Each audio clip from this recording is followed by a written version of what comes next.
Hola amigos, bienvenidos a mi Story Channel. Este es un video fuera de programación, pero pienso que sea importante hablar de este tema. Es importante para todos. Estamos viviendo momentos no solo ya de tensiones fuertes entre los países en conflicto, sino que ya estamos dentro de un conflicto bélico importante a nivel mundial. Y algunos se preguntan todavía si habrá una tercera guerra mundial, pero es que ya se inició hace rato. Todos con ese temor de que Estados Unidos entre a realizar ofensivas ya directas. Ya se están viendo unas ofensivas importantes, intervenciones muy importantes, pero yo quería empezar a revisar un poco de historia, de toda esta historia, para ponernos en contexto, para entender del mejor modo posible lo que está sucediendo. Voy a hacer una especie de repaso histórico. Entonces, como les decía, para poder ponernos en contexto con todo esto que está sucediendo, porque en mente todos tenemos el 7 de octubre, esa fecha fatal cuando entraron desde la Franja de Gaza a Israel y hubo esa masacre tan fuerte, pero es que el conflicto no inició desde ese día. Además que esa entrada de estas personas armadas que fueron asesinar familias en los kibbutz, a todos, a muchos jóvenes que estaban en ese evento, en esa fiesta. Deja mucho que pensar. Yo ya les había mencionado algo y hace días el profesor Biglino también lo mencionó, que es esa duda que deja de cómo es posible con las capacidades que tiene el Mossad, con toda esa inteligencia que tienen ellos y tecnología, infiltraciones, capacidades de espionaje, y no sabían que esa tarde iban a ingresar estas personas en motos. Creo que también los hubo desde paracaídas, mejor dicho. Fue una incursión importante y no se veía un militar por ninguna parte. Y bueno, ellos dicen que es que estaban en un día de fiesta, pero imagínense si un día de fiesta va a bajar la guardia, y más aún tratándose de la defensa de Israel, que está en constante tensión con sus fronteras. Y bueno, ya sabemos los conflictos que mantienen allí, así que esa disculpa de que estaban en fiesta y por eso no había guardia es absolutamente poco creíble, y eso da paso a suspicacias, porque en realidad nos hemos dado cuenta que en estas guerras y conflictos a veces las incursiones del enemigo son convenientes porque nos dan la autoridad para poder realizar después ofensivas fuertes. A veces se le ha dado espacio al enemigo para que actúe antes, para poder cambiar leyes, para poder ampliar el control sobre los ciudadanos, para poder contar con el apoyo de los mismos ciudadanos y de otras naciones. Pero hemos visto la respuesta de Israel, que ha sido realmente desproporcional en los inicios, cuando estamos hablando de cuando sucede esa incursión de los palestinos dentro del territorio israelí. De manera que eso da mucho que pensar y nos trae a la memoria el 11 de septiembre inolvidable, cuando Bush estaba gobernando. No había nadie en los cielos vigilando, habían hecho unos cambios, unos relevos allí de comandos, impidieron que fueran los cazas a seguir estos aviones, se demoraron mucho en ciertas acciones, hubo cosas muy raras. ¿Y qué sucedió después? Una cantidad de leyes de antiterrorismo, cambiaron las normas de los vuelos, de los viajes, y hay una serie de intereses y de también de consecuencias económicas detrás de todas esas acciones e inacciones, o sea, de omisiones de acción. También hay lobbies interesadas. Hubo gente que ganó mucho dinero con esos atentados en Estados Unidos cuando cayeron las torres, pero siempre están los muertos de ambos lados. Y es a ellos que yo les doy mi total empatía, porque da dolor ver las muertes de personas que no tienen nada que ver en esos conflictos, personas con sus familias, con sus hijos, y son ellos quienes realmente merecen toda nuestra empatía y nuestro apoyo, porque yo veo que en las redes están como divididos, como si esto fuera un partido de fútbol, un mundial de fútbol. Yo veo comentarios que digo, ¿será que la gente se da cuenta realmente de lo que todo esto significa? Veamos, por ejemplo, porque todo esto, miren, cuando se dice que la Biblia es un libro de ficción o que no tiene ningún valor histórico, pues realmente no es así, porque hasta lo que está sucediendo hoy tiene un soporte bíblico, porque es historia, es parte de esa historia bíblica. Y no estoy diciendo que todo lo que dice la Biblia es verdad, pero hay mucha verdad allí y hay historia en la Biblia. Por ejemplo, según el relato bíblico y la tradición, el padre de los hebreos era Isaac y el padre de los árabes es Ismael o era Ismael. Ellos no fueron enemigos directamente, pero sus descendientes sí terminaron enfrentándose históricamente y ese conflicto podría ser un eco de estos orígenes. Tanto los hebreos como los árabes tienen a Abraham como patriarca común. Según las tradiciones, los hebreos, que son los israelitas, descienden de Isaac, hijo de Abraham y Sara, como ya lo hemos visto. Los árabes, en cambio, tradicionalmente se consideran descendientes de Ismael, hijo de Abraham, pero con Agar, la esclava egipcia de Sara. Ismael fue expulsado junto con su madre Agar cuando Isaac era pequeño. Esto lo podemos ver en Génesis 21, 9 al 21. Y esto por celos o conflicto doméstico. Aún así, Isaac e Ismael se reunieron para enterrar a su padre Abraham. Esto lo vemos en Génesis 25:9, lo cual sugiere que no había enemistad entre ellos directamente, al menos no permanentemente.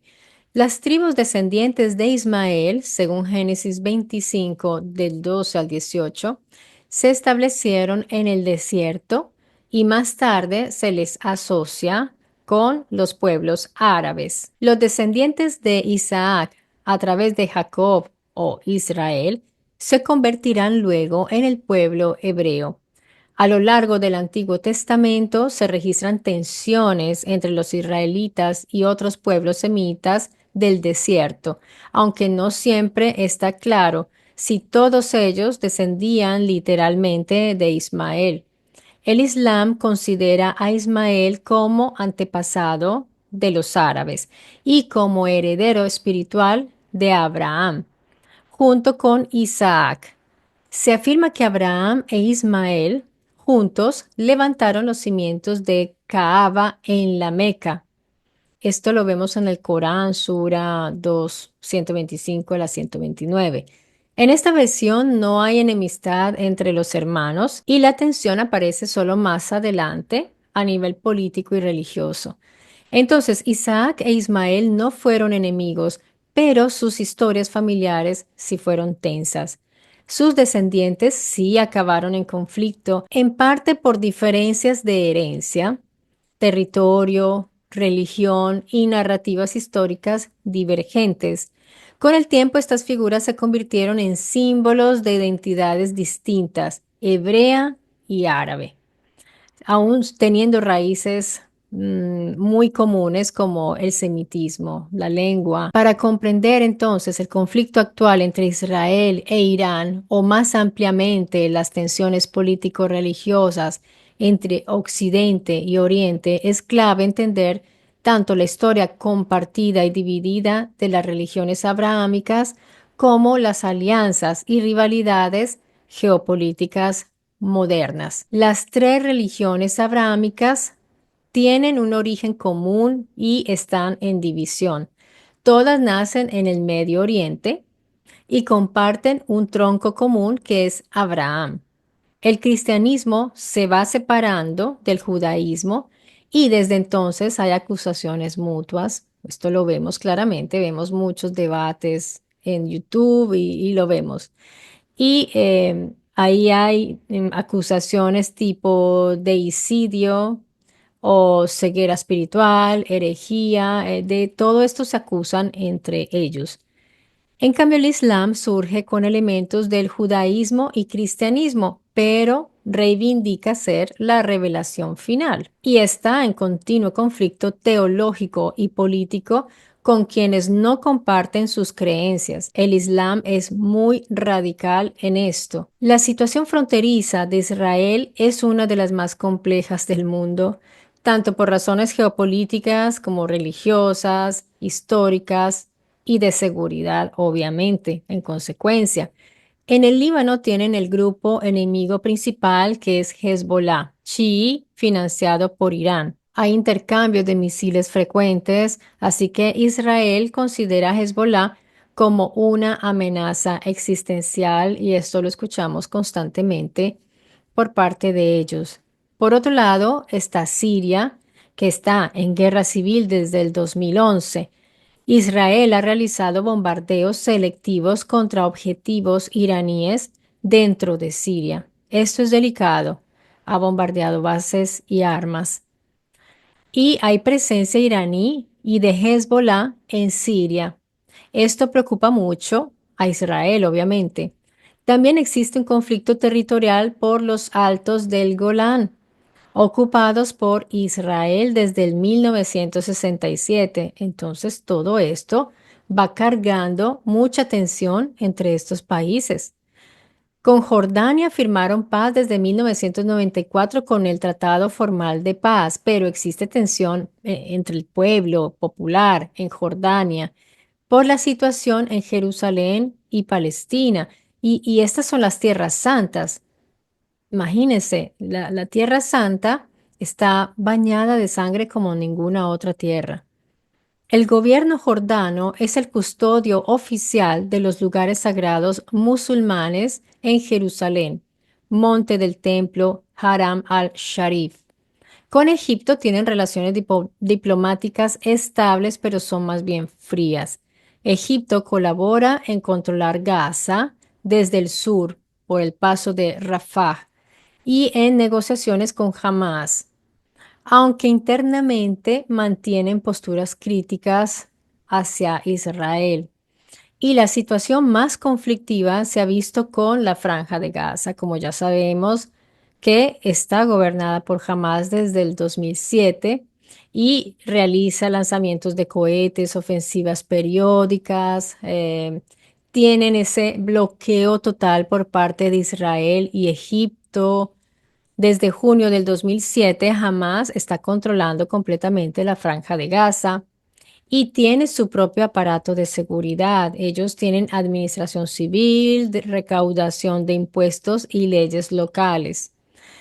Es complicada la situación, por tanto, es el gobierno real y efectivo en Gaza, aunque no sea reconocido como legítimo por la mayoría de países del mundo.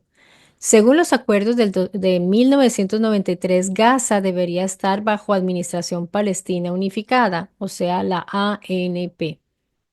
Pero en 2006, Hamas ganó las elecciones legislativas palestinas, o sea que contó con apoyo, o no sé si ahí también sucede lo que sucede en Colombia, que en muchas poblaciones rurales, allí la guerrilla ha presionado para que voten por ciertos candidatos. Tú votas por este, yo te pongo una escuela para tus hijos, yo te doy esto y lo otro, pero si tú no votas, pues te mato toda la familia.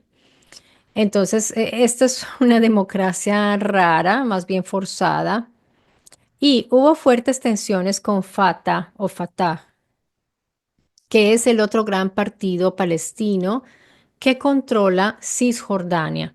En 2007 estalló un conflicto interno armado en Gaza. Hamas expulsó por la fuerza Fatah y tomó el control absoluto de la franja. Por eso vemos esta situación ya. Algunos países como Irán, Qatar y Turquía tienen canales abiertos con Hamas y lo apoyan. Hamas fue fundado en 1987, al comienzo de la primera intifada. Hubo un levantamiento palestino contra la ocupación israelí. Entonces, estas personas palestinas, claramente, ellos dicen, pues Israel está armado hasta los dientes, nosotros no tenemos una autoridad que nos defienda, pues ellos empezaron a darle su apoyo a Hamas y surgió como una rama palestina de los Hermanos Musulmanes, una organización islamista nacida en Egipto en 1928. El fundador, o al menos digamos el que da la cara, pues como fundador, porque digamos el fundador visible fue Sheikh Ahmed Yassin, un clérigo palestino parapléjico muy carismático. Fundó Hamas junto con otros líderes islamistas como Abdel Aziz al-Rantisi y Mahmoud Zahar. Sus objetivos cuáles eran o cuáles son: resistir la ocupación israelí, sea con armas, violencia o no; establecer un Estado islámico en toda Palestina, incluyendo Israel; y rechazar la existencia del Estado de Israel, al que consideran ilegítimo. En su carta fundacional de 1988, Hamas declara: Israel existirá y continuará existiendo hasta que el Islam lo elimine. Consideran la lucha armada como una forma de yihad. Entonces, miren, haciendo a un lado que sea justo o no, que Israel llegó allí de todas maneras a tomarse esas tierras, esto ha creado algo terrible, cómo se ha ido desarrollando, pero la yihad es terrible, lo hemos visto cómo es. Estas personas cortan la cabeza. Ellos no están con cuentos medios o de perdón, ellos son muy radicales y son asesinos. Ellos no tienen ningún problema de asesinar a los no fieles. De hecho, en el Corán está previsto que ellos pueden hacerlo, están autorizados a hacerlo. Así que hay un gran problema allí. Ustedes imagínense tener ese vecino allí.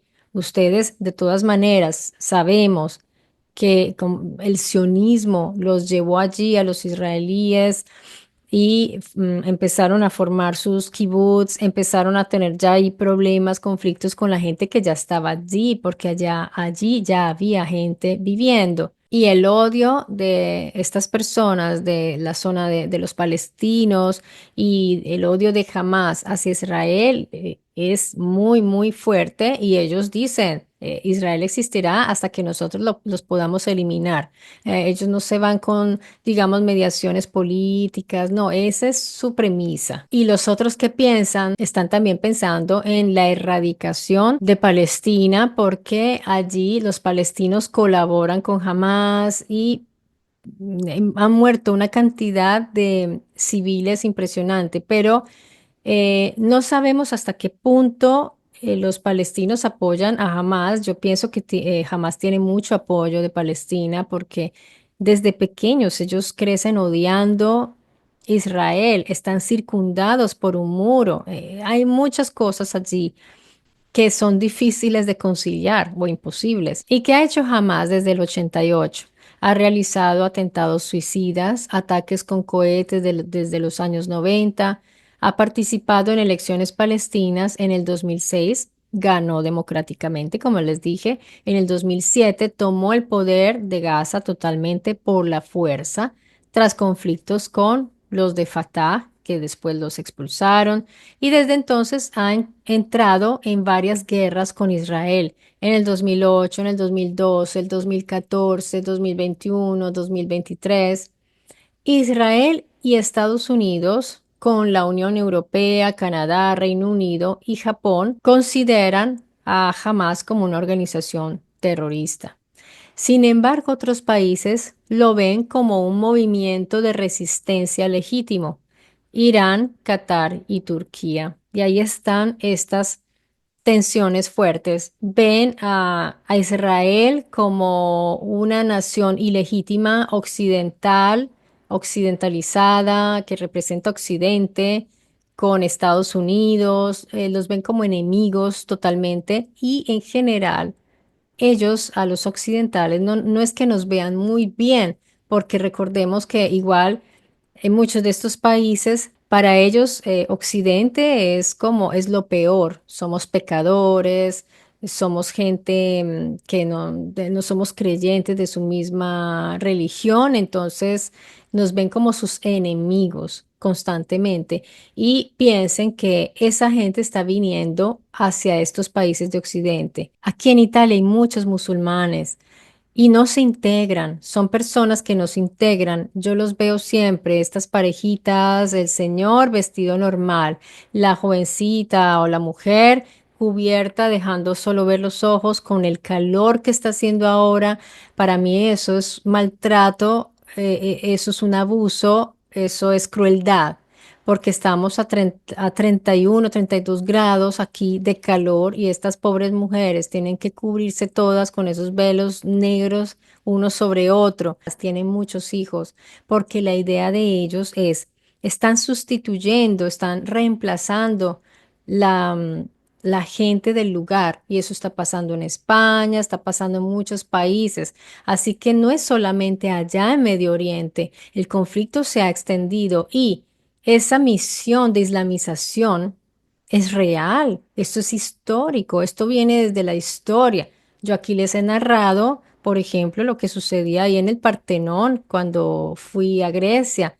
Ahí está, ellos venían a tomarse, se tomaron ese territorio, la Grecia, hasta que finalmente después, ya por fin, pues se liberaron de los turcos, pero ellos siempre han querido, han anhelado, han deseado estas tierras. Y cuando ellos vienen, entonces empiezan a imponer su religión y sus creencias. Y ya lo iremos viendo durante esta información, cómo las religiones han hecho daño, un daño terrible, terrible y desafortunadamente parecen que nunca se van a, no podrán nunca acabar con las religiones porque aunque lo intenten, siempre la gente va a anhelarlas y las va a defender con su propia vida y por eso hay mártires y por eso está la yihad y son suicidas por su Dios, su religión, su credo, lo que sea. Y aquí se ha visto muchas familias, algunas familias musulmanas han asesinado a sus propias hijas porque la niña empezaba a usar jeans, ya empezaba a maquillarse y ya se quitaba el velo y salía con el noviecito italiano, las mataban. Esto hubo un tiempo acá que después las encontraban por ahí enterradas. Así que no se puede convivir con esto, es difícil, pero ellos vienen acá a imponer estas cosas, sus mezquitas, sus cosas, y tienen que hacer sus ayunos y todo. Eso no tiene ningún problema si no mataran a otros, pero es que ya hemos visto en Francia, en España, estos van con machete en mano a matar o a atropellar gente. Y no es solo ellos, porque en el pasado ya veremos cómo también los cristianos se mataron con los musulmanes y también hubo cruzadas, en fin. Es una violencia interminable. Entonces, en el 2005, Israel se retiró militarmente de Gaza, pero la siguió controlando por aire, mar y por las fronteras, con la excepción de Egipto. Como les digo, Egipto no quiere, no es que quiera ese control de Israel. El muro fue construido por Israel entre 1994 y el 2005 y reforzado más aún en el 2007. Es una valla muro de seguridad que rodea Gaza por completo. Controlan el paso de personas y mercancías. Egipto también cerró su frontera al sur, la de Rafah, la mayor parte del tiempo. ¿Y con qué resultado? Gaza quedó bloqueada por tierra, mar y aire, lo que muchos, pues, podemos ver como una prisión a cielo abierto. Pero recordemos que cuando Israel empieza su ofensiva en Gaza, los palestinos no tenían dónde ir. Ellos estaban evacuando y a mí me dio mucho pesar ver esas familias con sus carritos llenos de cosas y colchones y nadie los quería recibir y mucha gente lloraba y decía, pero qué crueldad, pero ¿por qué no lo reciben?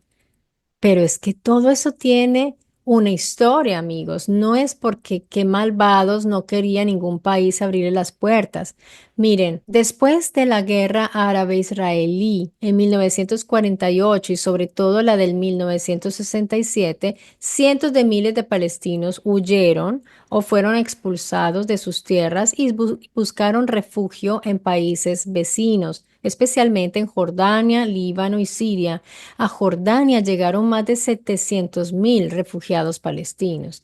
Muchos se agruparon bajo la Organización para la Liberación de Palestina, o sea, la OLP, dirigida por Yasser Arafat. La OLP estableció campamentos armados y desde allí lanzaba ataques dirigidos contra Israel. Con el tiempo se comportaban como un estado dentro del estado. Se empieza a formar esto, desafiando la autoridad del rey jordano Hussein. La tensión estalló cuando la OLP y grupos afines intentaron asesinar al rey Hussein. O sea, ustedes vienen a mi casa, yo los hospito en mi casa, y ustedes vienen a atacarme para asesinarme. Es más o menos lo que eso pasó con el rey Hussein. La tensión estalló cuando la OLP y grupos afines intentaron asesinar a este rey y tomar el control de Jordania en 1970. Hubo combates muy violentos, incluso bombardeos de campos de refugiados, como siempre. Qué pesar, mueren muchas personas, niños, civiles. El episodio dejó una fractura histórica entre los palestinos y el gobierno jordano. Murieron muchísimas personas. La OLP fue expulsada de Jordania y se reubicó en el Líbano. Entonces, esto es el famoso Septiembre Negro, que también fue adoptado por un grupo terrorista después, palestino, radical, en 1972. Recuerden cuando secuestraron y asesinaron a unos atletas israelíes en los Juegos Olímpicos de Múnich y que eso fue una tragedia horrible, una tragedia después de otra, porque una vez se empiezan a ofender y a hacer como agravios, ya no hay marcha atrás, aumenta el odio. Y yo digo, si cada uno defiende tanto su fe y su religión, debería ser al contrario. Deberían perdonar, deberían amar al enemigo, ¿no? No se supone que eso, pues no, no es el caso, porque estamos hablando de gentes que fueron organizadas por todos estos comandantes llamados Elohim, cada uno con el suyo, que los guiaba y los llevaba y les enseñaban las batallas. Entonces, esto es lo que estamos viendo todavía. Siguen vigentes los dioses todavía, los Elohim, como los quieran llamar, siguen aún más vivos que nunca porque todavía está eso ahí. Y yo no le estoy dando toda la responsabilidad a los Elohim ni la culpa a ellos al 100%, porque los seres humanos podemos hacer mucho daño y somos capaces de lo peor y esto ya lo estamos viendo cada día. Y estos conflictos no son nuevos. Por ejemplo, como les decía, las cruzadas de 1095 al 1291 hubo guerras entre cristianos europeos y musulmanes, cada uno con la verdad entre las manos, cada uno creyéndose el portador de la verdad y sintiéndose protegido por su Dios. Y eran luchas por el control de Jerusalén y la Tierra Santa. También hubo persecuciones a judíos en Europa, eso lo hemos visto durante ese periodo. La conquista islámica de los siglos VII y XIV fue una rápida expansión musulmana por Asia, África y partes de Europa. Recordemos que en esa época los musulmanes tomaban esclavos europeos porque siempre han dicho que los esclavos, pobrecitos, siempre han sido las personas africanas, negras o indígenas, no, también hubo esclavos europeos, así que es por parte y parte. Hubo tensiones con cristianos bizantinos, zoroastrianos, persas y pueblos judíos, un desastre. En la geopolítica actual podemos identificar tres bloques principales: Occidente judío y cristiano, que sería Europa, Estados Unidos y toda América; Israel y ha sido fundado sobre unos valores judíos cristianos secularizados, pero igual con una fuerte identidad religiosa en fondo. Tecnológicamente más avanzados, defensores de democracias liberales. Digamos que en Occidente se ha podido vivir más o menos bien. Después de las últimas de la Segunda Guerra Mundial, se volvieron a levantar y ya no querían saber más de guerra aquí en Europa. Aquí no quieren saber nada de guerra. Em, Hubo un cierto bienestar porque los abuelos trabajaron mucho, mucho, mucho, mucho, como mejor dicho, para que sus hijos pudieran heredar sus empresas. Aquí en Italia hubo un florecer del Made in Italy. Se hizo riqueza a partir del trabajo de la gente, de la creatividad, del arte. Europa tuvo un florecer bellísimo, pero Mm, es que Europa es, a pesar de que sí está la religión cristiana, pero es laica, no tenemos teocracias aquí y eso ha permitido una cierta libertad. Miren, donde hay teocracias, fíjense bien, esto, hay mucho atraso, mucho retraso tecnológico, hay muchos problemas porque impiden que las mujeres trabajen, estudien y eso también es un problema social, socioeconómico. Es difícil vivir bajo estas teocracias y aquí en Occidente no queremos vivir bajo esas dictaduras religiosas, definitivamente. El mundo islámico, que comprende norte de África, Medio Oriente, parte de Asia Central y del sur, predomina allí el Islam suní, aunque Irán es chií. Hay un rechazo histórico a la colonización y hay una fuerte identidad religiosa muy radical. Y por último está el bloque de Asia, que comprende Oriente no abrahámico. Ahí está el hinduismo, en la India, el budismo, confucianismo, taoísmo, como en China, Japón, etcétera. Ellos no son actores principales en el conflicto. Vean, dense cuenta, ellos no están en ese conflicto religioso de los judíos, cristianos, islámicos. Ellos sí tienen tensiones con el Islam en regiones como Cachemira o Xinjiang, donde está el Islam. Siempre hay tensiones, ténganlo por seguro, porque son muy impositivos y peligrosos. Y en el caso de Israel e Irán, por ejemplo, Israel, a pesar de que es un estado con una fuerte identidad nacional y religiosa, no están imponiendo su religión. Ellos no tienen esa característica de obligar a otros a convertirse. Nunca han tenido eso. Pero el otro lado, Irán sí es una república islámica chií con una fuerte ideología teocrática y ven a Israel como una ocupación ilegítima de tierra musulmana que sería Palestina. Y además Irán está apoyando a grupos como Hezbollah y Hamas. Israel ha realizado ya ataques encubiertos y cibernéticos contra el programa nuclear iraní. Es una lucha por influencia regional entre dos modelos de poder, Irán desde el eje islamista chií, Israel con Estados Unidos desde el eje occidental aliado de monarquías sunitas moderadas. Aunque haya tensiones e intereses políticos, económicos y de poder, la identidad religiosa de las naciones en conflicto es un detonante muy fuerte. Netanyahu, por ejemplo, a pesar de ser un líder laico israelí, ha buscado el apoyo de su gente dándole una identidad religiosa a sus ofensivas militares. Él le ha dado un carácter religioso desde el comienzo, porque recordemos que él ya había hablado de la bendición o maldición. Y ahora le ha dado un nombre bíblico a su última operación militar, la llamada Operation Rising Lion, el león que se levanta, león en ascenso o que se alza o que emerge y se basa en Números 23-24.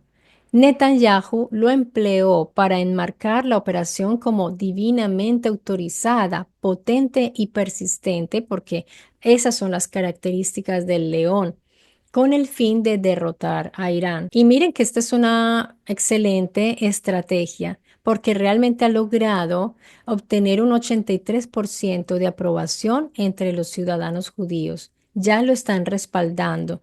Ha sido realmente efectivo esto de conectar con la Biblia. Él es muy inteligente y ha sabido hacerlo. Inclusive figuras opuestas a Netanyahu como Avigdor Lieberman y Benny Gantz lo están apoyando porque declararon que en el tema iraní la seguridad nacional trasciende diferencias internas. Incluso la oposición más crítica optó por rechazar una moción de censura.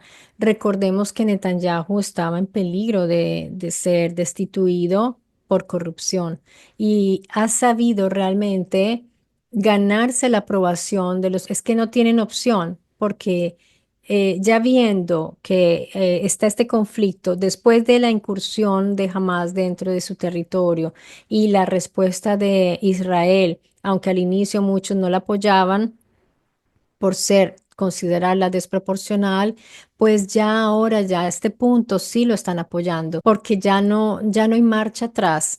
Así que pues los israelíes tienen que tomar una posición y decir, bueno, ¿qué hacemos? Nosotros tenemos que proteger nuestra nación, nuestra gente, y se despierta el nacionalismo, obviamente, y también estos llamados bíblicos que hace Netanyahu le están empezando a dar un carácter casi mesiánico a él.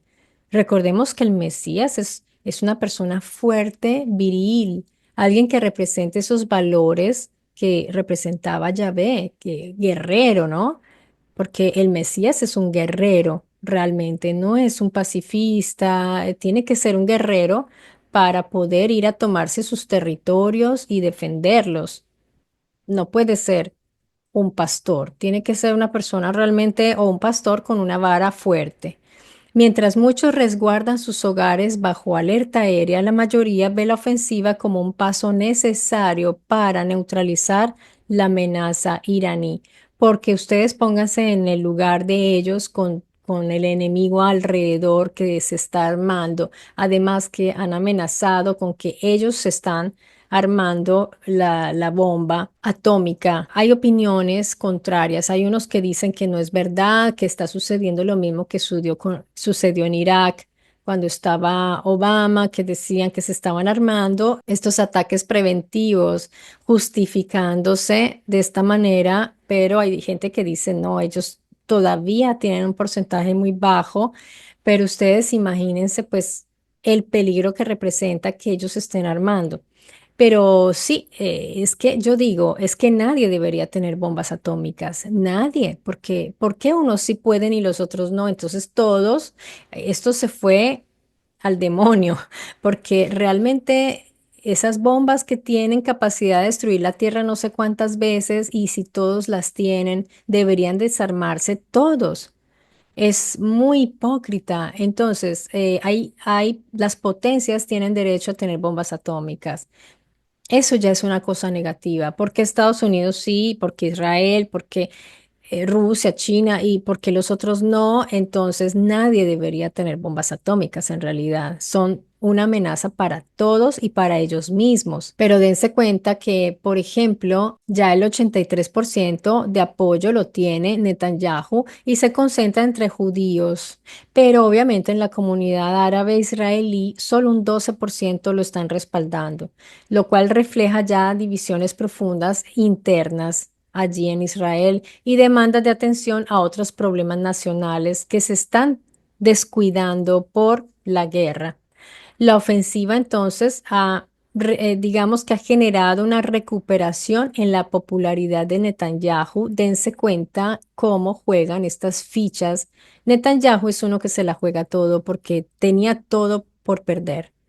Entonces, cuando ya tienes todo por perder, pues tú botas todas tus fichas y se votó a hacer lo que los otros no se atrevieron a hacer, porque resulta que muchos quieren que terminen esos regímenes teocráticos. En realidad, Netanyahu está haciendo lo que muchos llaman haciendo el trabajo sucio, porque él está atacando infraestructuras nucleares, y militares en Irán, cosa que los otros no se atreverían a hacer. Está eliminando figuras claves de grupos como Hezbollah, Hamas o la Guardia Revolucionaria iraní. Está desestabilizando teocracias islámicas radicalizadas que desafían el orden geopolítico pro-Occidente. Y nosotros, amigos, estamos en Occidente. Entonces, miren que de todas maneras, para nosotros es un riesgo tener a estas personas con bombas atómicas y como enemigos. Irán, por ejemplo, sostiene una ideología antioccidental directamente. Ellos apoyan grupos considerados terroristas por Estados Unidos y promueve la expansión del Islam político chií. Esto es lo que está sucediendo. Afganistán bajo los talibanes o movimientos como los Hermanos Musulmanes también desafían los modelos democráticos y liberales de Occidente, que son nuestros valores. Y yo veo mucha gente, pues, que le hace como la barra a Palestina y yo entiendo, está bien ponerse del lado de los débiles, pero no, miren. No es así tan sencillo. Yo, digamos, por eso no tomo ninguna posición a favor de nadie, porque en realidad estas guerras lo único que traen son desgracias. Pero soy consciente y no soy hipócrita al decir, yo sí lo digo, que mis valores son occidentales. Yo no estoy con el Islam. No comparto esos valores del Islam para nada. No puedo. A pesar de que no estoy de acuerdo con muchas cosas de Israel, con esos fanatismos también de los judíos, de algunos judíos, no todos, con esa actitud que tienen tan arrogante porque se creen los elegidos, pero tampoco estoy de acuerdo con los árabes islámicos porque el Islam es un enemigo para los valores que nosotros manejamos de libertad intelectual, por ejemplo. Ellos no permiten ningún tipo de oposición. Ellos tienen la autorización de matarnos en nombre de Alá. Entonces, ¿de qué estamos hablando? Hoy día los cristianos afortunadamente ya no están yendo a asesinar a quienes no piensan como ellos. Ya se moderaron el cristianismo, ya se instauró como una iglesia, la principal, digamos, la más fuerte es la católica y no están por ahí mandando ejércitos ni nada de esas cosas, eso ya quedó como en el pasado. Habrá lugares en el mundo donde se matan entre cristianos y musulmanes, pero es a nivel ya aislado, individual, como grupos, no como institución, pero la institución islámica más radical, y es que el islamismo es radical. Si ustedes leen el Corán, yo tengo el Corán, léanlo y se darán cuenta, ahí está. Eso es, tienen que islamizar el mundo porque su Mesías, porque ellos tienen el suyo, en este momento no recuerdo el nombre, pero debe reinar en todo el mundo y los enemigos deben ser pasados deben ser destruidos. Entonces, estamos con el temor también de que Estados Unidos pues entre totalmente en esta guerra porque puede haber ya una guerra total y eso es significa, amigos, que pues cierre y vámonos, apague y vámonos. El costo político y humano será altísimo y Estados Unidos no tiene ni cinco de ganas de volver a hacer intervenciones como las hicieron en Irak y Afganistán, pero la presión que le están ejerciendo a Trump es muy fuerte. Prácticamente Israel lo está arrastrando hacia esto. Entonces, mire, muchos países quieren ya deshacerse de esas teocracias tan fuertes. El Islam es un problema para Occidente y esa es la realidad y están apoyando hasta cierto punto o simplemente están tratando como de mirar para otro lado mientras Netanyahu actúa. Netanyahu con su equipo de inteligencia militar, yo debo decir que pues militarmente son muy fuertes. Los israelíes han demostrado también un gran coraje, son valientes porque en combate yo los veo, ustedes vean a un musulmán combatiendo, ellos combaten en grupo como hienas, pero yo veo contra una mujer armada salen todos corriendo. Yo he visto cómo son cobardes esos islamistas de Hamas. Son muy cobardes. Ellos atacan es en grupo y armados. Yo he visto que los israelíes están muy bien entrenados. Yo no estoy de acuerdo con la guerra, pero sí admiro las estrategias de Israel y cómo llegan a sus, digamos, a sus objetivos. Me parece, o sea, neutralmente desde el punto de vista, porque como estrategia me parece que son muy entrenados y esto les viene desde los tiempos bíblicos, porque recordemos cuando ellos mandaban a sus espías, todo esto es histórico, es bíblico. Así que amigos, sigue la historia, continúa el poder de los dioses sobre nosotros. Continúa porque dejaron instauradas estas religiones que las clases sacerdotales, las élites, formaron para mantenernos divididos o unidos contra les convenga, contra quienes convenga. La religión es el mejor instrumento que han podido crear, porque las guerras más sangrientas y más fuertes y feroces son esas, las religiosas. Los soldados que ustedes miren, Ucrania y Rusia, hasta un cierto punto están motivados, después se les pasa ya y escapan porque no se van a hacer matar por un señor que está ahí, un oligarca. No, pero cuando la gente tiene fe y cuando cree que está haciendo lo correcto y que cree que se va a ganar una recompensa en el cielo y que lo esperan 10 vírgenes o que lo van a llevar al nuevo reino, al nuevo orden de Dios, hacen lo que sea. Entonces, eso es fuerte y desafortunadamente no nos vamos a librar de eso. Yo digo desafortunadamente porque una cosa es una persona, yo creo en los principios y en el respeto, en la ética, y si una persona quiere creer en algo espiritual, que lo haga trascender, pero que no le haga daño a nadie, perfecto, magnífico. Antes de pronto esa persona se vuelve más generosa con los demás, pero miren, estas religiones abrahámicas y todo esto que estamos viendo realmente son sangrientas. Miren toda la sangre que se ha derramado en la famosa Tierra Santa, es terrible. Eso ya es una muestra de que ahí no hay ningún Dios, no hay. Serán estos de pronto los llamados dioses, mal llamados dioses, no Dios. Si hay un Dios universal, creador, uno, no creo que esté haciendo estas cosas, permitiendo estas cosas. Me cuesta trabajo pensar eso, pero yo no sé nada de Dios, yo no sé qué intenciones pueda tener, si le interesan los asuntos humanos y está ahí metido, que si ésta se tapó o se dejó ver los tobillos, que si este se viste como se debe vestir o que si se puso la minifalda y que yo no creo que haya un ser tan superior como dicen que es Dios, que ha creado todas las cosas que esté en estos asuntos y mucho menos que permita que la gente se mate por él. Esto es para mí impensable, inconcebible. Y sin embargo, millones de personas lo piensan. Yo diría que es una justificación para todo lo que están haciendo. Y eso es el problema, que la religión justifica. Y miren, Netanyahu lo sabe usar muy bien. Y no solo Netanyahu, los otros también, los contrarios. Yo solo les digo que de todas formas nosotros aquí en Occidente vivimos más o menos tranquilos, pero que sí hay un plan para islamizar Occidente. Están viniendo muchas personas con esa religión islámica y ellos no pueden convivir. Ellos no se integran, ellos nunca van a integrarse con nosotros y odian a los no creyentes, nos ven mal.